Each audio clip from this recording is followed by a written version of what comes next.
This is Professor Russell James coming to you from Texas Tech University. Welcome to today's lecture from Visual Plan Giving, an introduction to the law and taxation of charitable gift planning.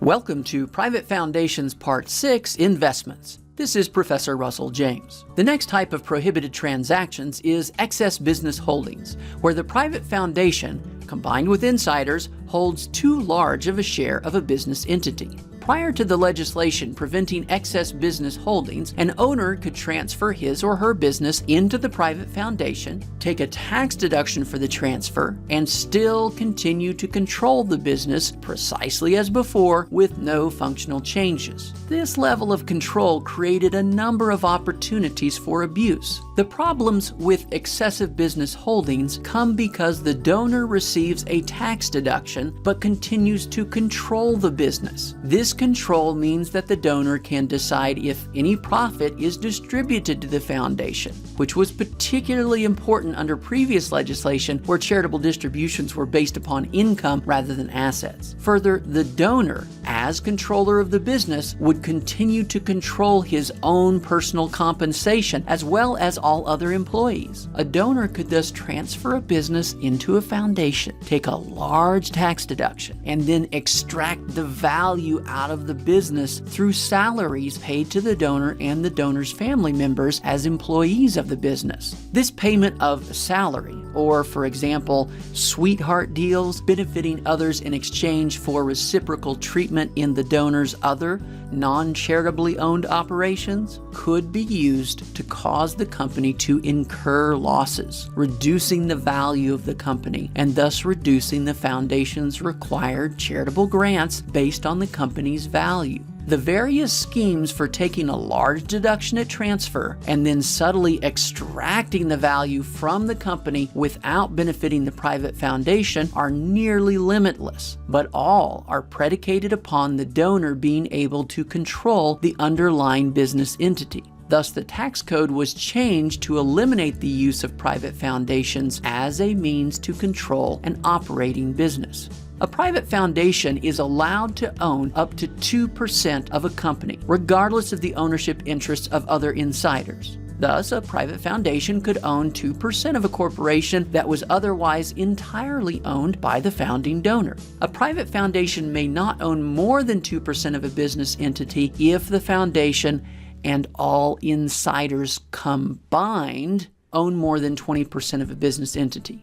Ownership can refer to voting stock in a corporation, beneficial interest in a trust, or profit interest in a partnership. Thus, for example, a private foundation may own 100% of non-voting shares in a corporation, where it and all disqualified persons combined own fewer than 20% of the shares. This permitted ownership percentage will increase to 35% when the foundation can demonstrate that an unrelated person or, quote, cohesive group of third parties does in fact exercise control over the business. In this case, the risk of abuse is likely reduced by the influence of an outside controlling person or group.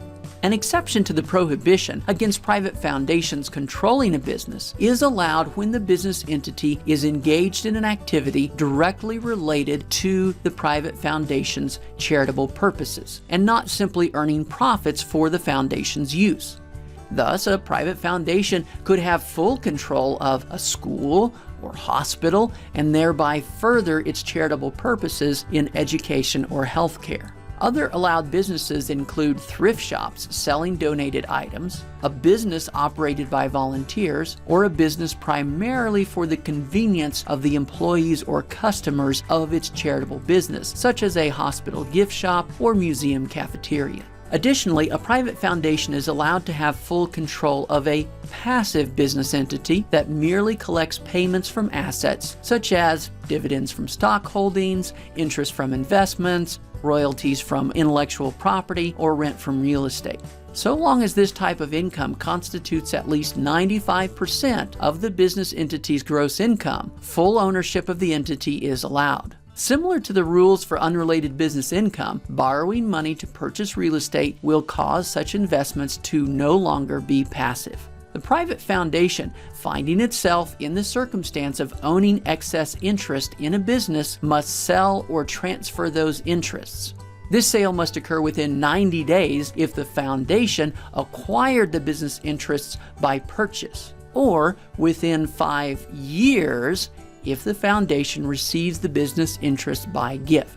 This 5-year limitation allows time for a business owner to transfer all or part of his or her business to his or her private foundation prior to a sale, thus avoiding the capital gains tax that would otherwise be due at sale, and still have sufficient time to market and sell the asset, even in a difficult market. Indeed, if the 5 years is not sufficient to achieve an appropriate sale, the foundation may go through a procedure to request an extension of the time from the IRS, allowing for up to 5 additional years.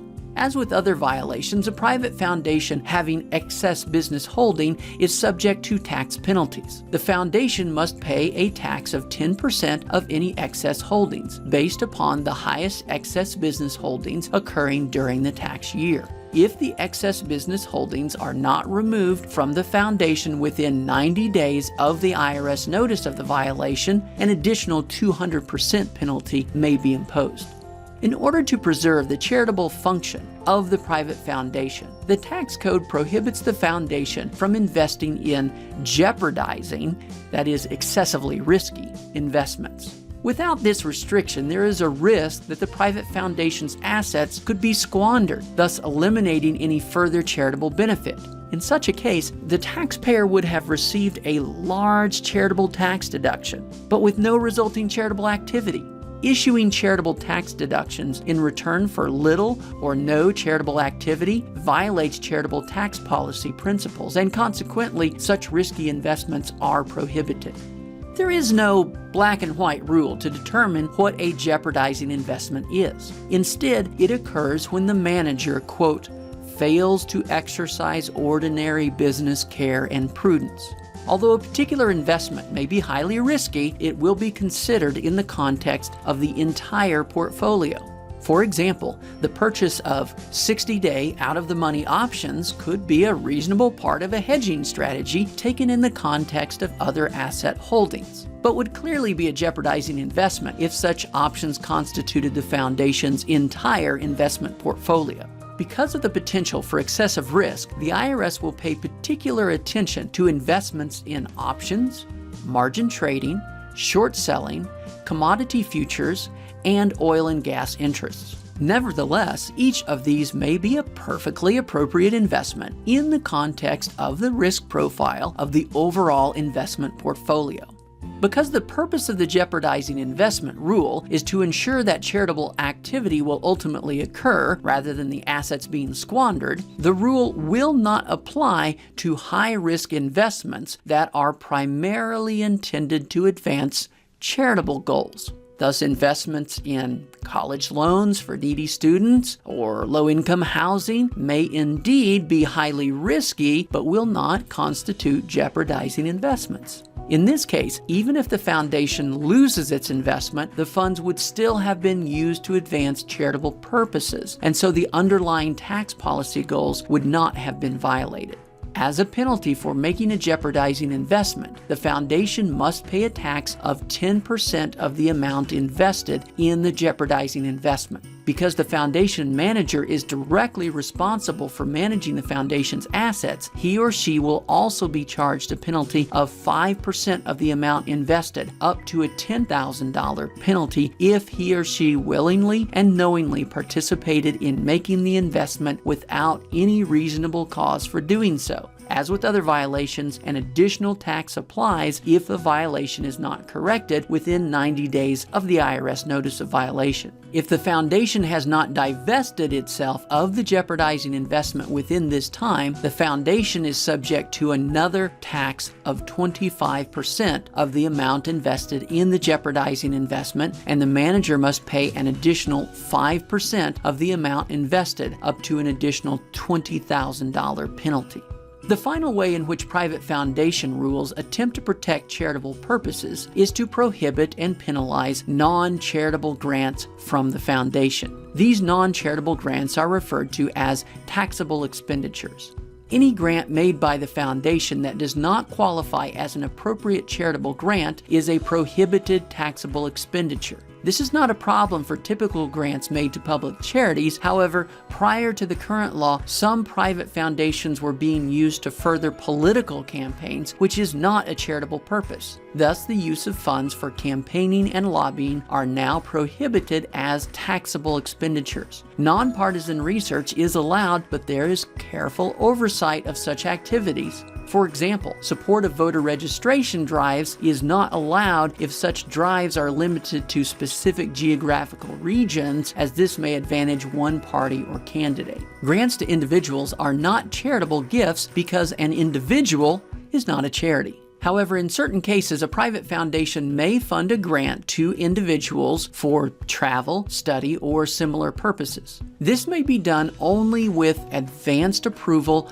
of the granting procedures by the IRS. In seeking such approval, the foundation must show that the grant is 1. A scholarship to a nonprofit educational institution, 2. A prize made primarily in recognition of religious, charitable, scientific, educational, artistic, literary, or civic achievement. Note that these awards may be made without prior approval by the IRS if there are no restrictions on or expectations regarding the use of the prize money. Or 3, the purpose of the grant is to achieve a specific objective, produce a report or other similar product, or improve or enhance a literary, artistic, musical, scientific, teaching, or other similar capacity, skill, or talent of the grantee. In addition to grants for travel, study, or similar purposes, the foundation may also make grants to impoverished individuals or those who experience catastrophic medical expenses or property loss. These poverty relief or catastrophe grants do not require advanced approval from the IRS. Grants made to most charitable entities other than public charities, for example, private foundations, labor unions, trade associations, fraternal orders, veterans groups, Type 3 non-functionally integrated supporting organizations, or other supporting organizations controlled by a disqualified person, are taxable expenditures. The exception to this rule is that if the private foundation exercises, quote, expenditure responsibility on grants made to such organizations, then the grant is permitted. Expenditure responsibility requires a variety of tasks, including a written agreement of the specific charitable tasks the entity will accomplish, segregation of funds, regular reports from the recipient, and special reports to the IRS. If a private foundation makes grants that do not qualify as appropriate charitable grants, it will be penalized initially by a 20% tax on the amount of the taxable expenditure. The foundation manager is subject to a 5% tax up to a $10,000 maximum. If there was no reasonable cause to believe the expenditure would be appropriate, the foundation must recover the expenditure, or where full recovery is not possible, the foundation must recover as much as possible and take any corrective action directed by the IRS within 90 days of the IRS notice of the violation, or the foundation will receive an additional penalty of 100% of the taxable expenditure. Absent such timely correction, the foundation manager may also be penalized another 50% penalty up to $20,000. This has been Private Foundations Part 6, Investments. Join us next time for Private Foundations Part 7, Private Foundations versus Donor-Advised Funds.